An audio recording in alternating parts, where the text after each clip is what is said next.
Two books that literally opened my eyes to the nonsense of human resource practices. The first one was in 2017, HR Disrupted by Lucy Adams. And she literally started the book by saying, HR is dead. And then I started reading and I'm like, oh my God, she's talking about everything that I'm experiencing. Up until then, I was literally part of these big corporations feeling that things are not working in terms of HR and the processes and the systems and all that, and how we manage talent and develop them and manage employees. I just didn't know what was wrong because you are part of the system. You think this is how it should be. And then I read her book.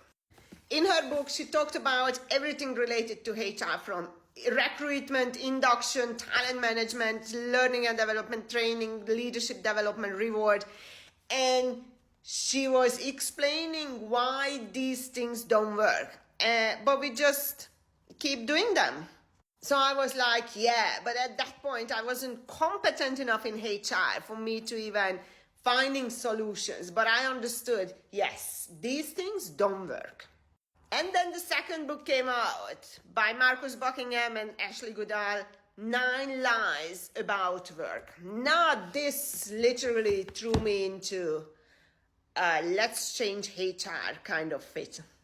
So once again, they confirmed what I was feeling and experiencing, but nobody is talking about. And I was thinking, I'm like, is it only me in here that, these things don't work for me? So they talk about, which people they care about, the teams or the company that they work for. They talk about cascading goals. They talk about the infamous annual appraisal, that is just an opinion piece. You can't measure those competencies. They talk about the hypo program, which is basically creating an apartheid in organization, low potential, high potential. Why? So we can't really measure potential.